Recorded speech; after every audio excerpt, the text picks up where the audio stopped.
ले सकते हैं। हाँ डायबिटीज ले सकते हैं। अच्छा, चलिए हाँ। ये तो अच्छा, दूसरी चीज है, जो डायबिटिक पेशेंट होते हैं उनको बहुत एक ही जगह पर बहुत देर एक आसन पे नहीं बैठना चाहिए, चलते फिरते रहना चाहिए, एक्टिव रहना चाहिए, ताकि वो अपने शरीर के जो शर्करा का नियंत्रण रख सकते हैं। लगातार आज के जमाने में क्यों इतना बढ़ गया है डायबिटीज? क्योंकि हम बैठे बैठे ही काम करते हैं, मेहनत नहीं करते हैं। हम शरीर से शारीरिक मेहनत तो नहीं करते, मानसिक तो करते हैं, कि मानसिक भी वैसे नहीं करते कि हम सिर्फ रिलैक्स होकर के काम तो हम बहुत ज्यादा कर सकते हैं, लेकिन हम टेंशनाइज हो जाते हैं, हम उसको तनाव में ले लेते हैं काम को, और उसका प्रभाव हमारे शरीर पर पड़ने लगता है।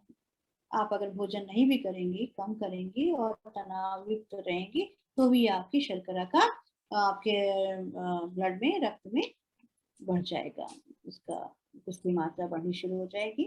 तो आहार विहार बहुत महत्व रखता है, इस पर ध्यान रखना चाहिए, और पेशेंट को खुश रहना चाहिए, प्रसन्नचित्त रहना चाहिए, और अपनी लाइफ को बिल्कुल रूटीन में बना के दिनचर्या के साथ, अच्छी दिनचर्या के साथ रहना चाहिए। वंग का भी प्रयोग हमारे आयुर्वेद में बहुत अच्छा बताया गया है। वंग एक औषधि है जो प्रमेह के लिए बहुत कारगर होती है, तो उनका प्रयोग भी उसके साथ साथ हम देते हैं, कॉम्बिनेशन ऑफ ड्रग, जिसको जैसी जरूरत होती है, आवश्यकता होती है, क्योंकि हमारे आयुर्वेद में नाड़ी चिकित्सा होती है। मैं नाड़ी चिकित्सा करती हूँ, और नाड़ी देख करके उनके दोषों के हिसाब से, जो दोष उनके होते हैं उनके हिसाब से ही उनको औषधि का चयन करके मैं चिकित्सा देती हूँ, तो वो ज्यादा खाते हैं, और हमारे जो डायबिटीज के पेशेंट हैं वो जल्दी अच्छे हो जाते हैं।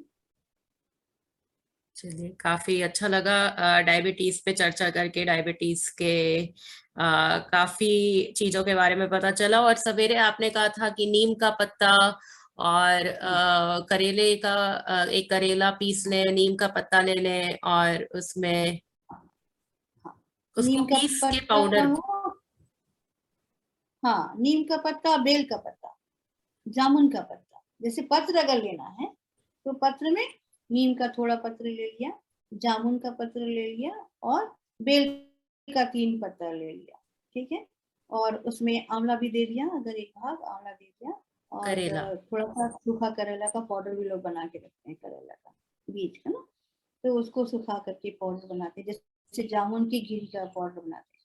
तो इन सब चीजों का भी थोड़ा थोड़ा पाउडर का मिश्रण ले लिया, सब एक साथ मिला करके उसको पानी के साथ खा लिया। पानी के साथ ले लिया, जूस और ना बना। बहुत, हाँ, जूस नहीं पीना चाहिए, जूस की आवश्यकता नहीं है, ये सब ज्यादा नुकसान फिर करने लगती है। किसी भी तरह का, और किसी भी तरह का जूसी फ्रूट नहीं लेना चाहिए शुगर पेशेंट को। इसलिए मैंने कहा कि ड्राई फ्रूट्स का प्रयोग, जिसमें कि मखाना, वो भी ये नहीं कि काजू खा रहे हैं जिसमें कैलोरी बहुत ज्यादा हो गई, ऐसा नहीं होना चाहिए। मखाना बड़ा सुपाच्य होता है और ताकत देता है, तो मखाना है, अंजीर है, और अखरोट, बादाम, इन सब चीजों का प्रयोग शुगर पेशेंट के लिए बहुत अच्छा है। अच्छा है। और अनाज में शुगर पेशेंट को जौ का प्रयोग कराना चाहिए, ये सर्वोत्तम है, बहुत अच्छा है। अनाज में गेहूं के साथ साथ जौ का प्रयोग, जो ये बहुत कारगर है, चाहे जौ का दलिया हो या जौ का आटा, ये बहुत कारगर होता है। जूस क्यों खराब और कर देता है डायबिटीज को? जूस, ये अगर फ्रूट फ्रूट जूस, ये तो शर्करा को बढ़ा देता है, यानी कि ग्लूकोज को बढ़ा देता है। लेकिन करेले का जूस क्यों मना करते हैं? मना करते हैं, हैं? मना करते हैं, क्यों मना जूस नहीं करते हैं? करना चाहिए। आप करेला सब्जी खा सकते हैं, आप करेले का सूखा सुखा करके उसका थोड़ा पाउडर ले सकते हैं। तो हर चीजों में अलग अलग जो रसायन वर्तमान होते हैं उसके अंदर, और ज्यादा जूस पीने से फिर उसके अंदर जो ज्यादा पोटेशियम भाग है वो आपके किडनी पर असर करता है, और जाकर के उसको नुकसान। अच्छा।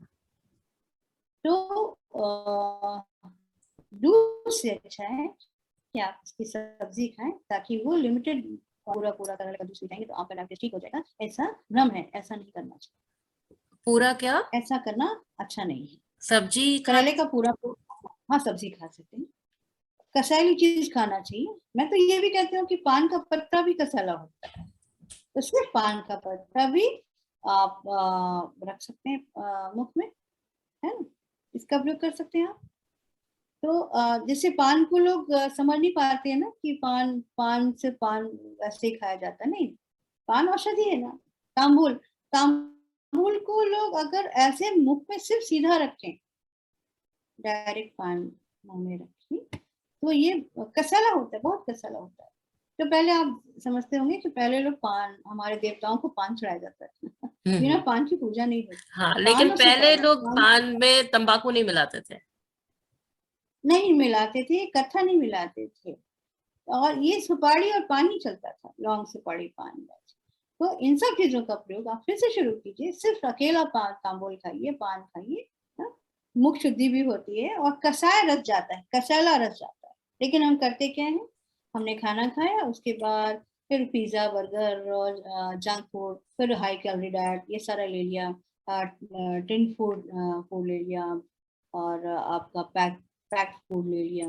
इन सब चीजों से हमारे शरीर में बहुत नुकसान हो रहा है, और इन कारणों से हमारे समाज में मधुमेह बहुत भारी मात्रा में बढ़ता चला जा रहा है। हम समझिए एक तरह का हमारे समाज को दीमक लग चुका है, प्रोसेस्ड फूड, जो जंक खाया फूड, जा रहा है, मैकडॉनल्ड्स दीमक और ही। रेस्टोरेंट का खाना। हाँ, पिज्जा, इतना ज्यादा खाना, अभी आपने भोजन भी किया, फिर आपको कुक्ड फूड मिल गया, बना बनाया ऐसे ही आप खा रहे हैं, बिल्कुल। तो एक अननेसेसरी जो आपने शरीर में अपने पेट को खाना भोजन दे दिया, एक भोजन अभी पचा ही नहीं है, आपने दूसरा भोजन डाल दिया। तो आपने चावल बनाया, अगर चावल को फिर बीच में कच्चा चावल डाल दिया, तो क्या वो चावल पकता है? वो कभी नहीं पक सकता।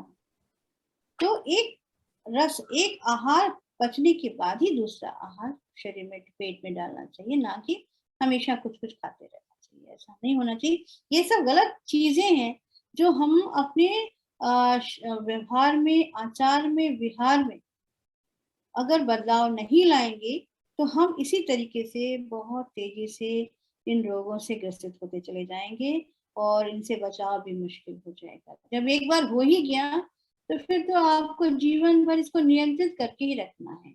हमें ये कहना है कि आप इन रोगों को आने ही ना दें, आप इन रोगों से बचे रहें और जीवन भर स्वस्थ रहें।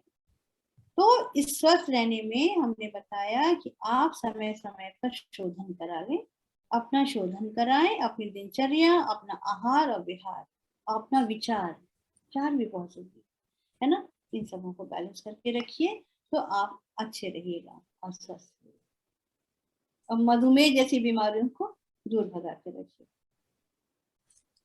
यही उम्मीद है कि आयुर्वेद से हम बड़ी सी बड़ी बीमारी से बहुत अच्छे से जूझ सकते हैं और उनका सामना कर सकते हैं, और आयुर्वेद चिकित्सा और घरेलू उपाय दोनों ही बहुत लाभदायक हैं। तो ये बहुत अच्छा था। अब हमारा दूसरा प्रश्न होगा, तो अब हम दूसरे प्रश्न पे चलते हैं। तो